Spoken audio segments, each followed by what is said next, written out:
Jeff, how did you see that? Well, it was a win in the end, but break that game down for me. The one thing I will say is the best teams manage to win games even when they're not playing at their best, and for me that was nowhere near our best. It wasn't as good as we played at Chelsea, it wasn't as good as we played with Spurs, but we still managed to get the win, and at the end it was very, very edgy there. I do think maybe if it went on for another 5-10 minutes they could have managed to get the equaliser, but David De Gea, what a performance from him. His saves were unbelievable. I thought his passing was good. He came off his line a few times to cover for the lack of pace from Maguire. I thought David De Gea was, well, I won't give away my man of the match this early, but I probably have, but he was brilliant, and he's the reason we won the game. But yeah, the one thing I would say is Bruno Fernandes on the right, I don't like him playing that position because he can't get involved. I do feel like we started to slip massively when he went to the right. I think we were a lot more open in the midfield. I didn't really get the Fred substitution. I understood the McTominay one because of the height and the physicality against the likes of Antonio and the physicality that they have in the box off corners, which we saw.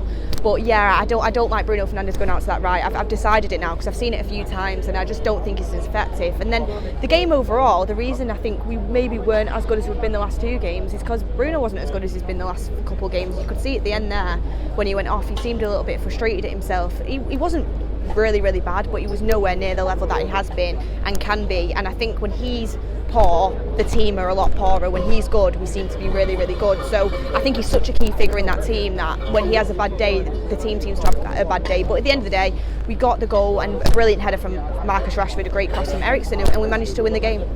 That's it there, you mentioned two positions, wide on the right there and in the middle. We've got Jadon Sancho on the bench, we've got Donny van der Beek on the bench, playing them systems. Why isn't Ten Hag making them substitutes when we can see players are flagging? I don't think he trusts the players on the bench is all I can say to that. We've seen it before when managers don't want to use the bench because they don't trust the players. I mean, Donny van der Beek's just coming back from injury, so that might be why, but then again he brought him on against Sheriff, but Sheriff is different to West Ham at home in the Premier League. It is different, so I think what it is, he's kind of showing he needs some players, he needs some signings in January, because I think with Jadon Sancho you could tell how frustrated he was at him in the Chelsea game, and I think he's maybe not fallen out with him, but he's out of favour right now, and I think he's kind of teaching him a lesson that you have to play and give everything for Manchester United or else you don't play. So I think Jadon Sancho will see come back into the fold soon, but you can tell he was really, really frustrated with his recent performances, and I like that as a manager, even though I thought Alanga was poor. I don't think he offers much to us. I think he definitely needs a loan or something. I don't think he's Manchester United level to play,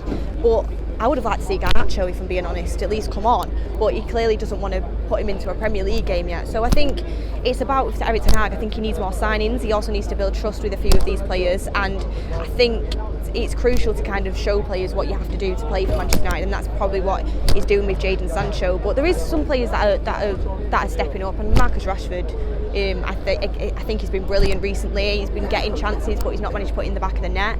But 2 headers now in 2 games when we've constantly criticised his heading ability, and his heading ability has been poor. He should have scored that one against Chelsea, but his header today was brilliant, and that he's just looked sharp and confident, and that's what you get when a manager really believes in you. So I'm happy with Rashford, and Dallow's another one.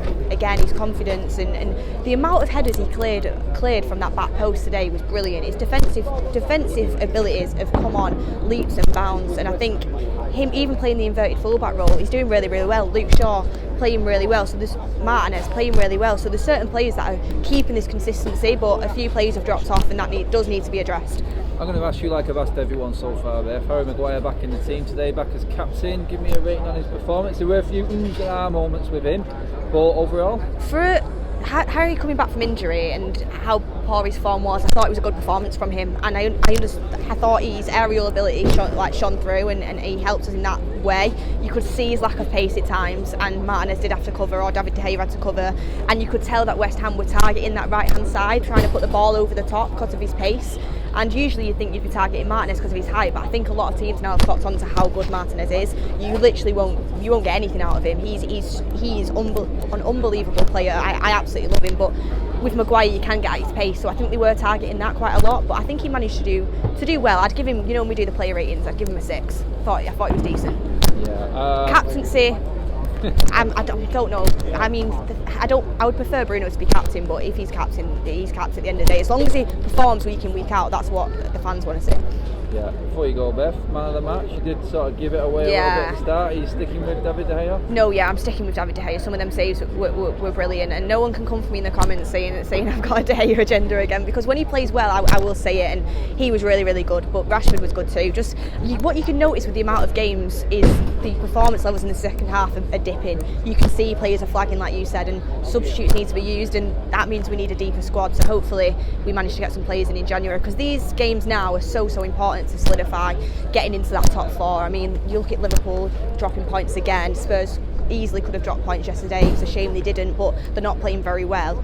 We've got a chance now to really kind of, with the run of games we've got, get in that top four. So we need the strength and depth, which we don't have. So we need to make sure that we keep kind of winning games like this, where maybe the energy isn't 100% there, and I do think we're a bit slow from the Europa League games, but making sure you get the result.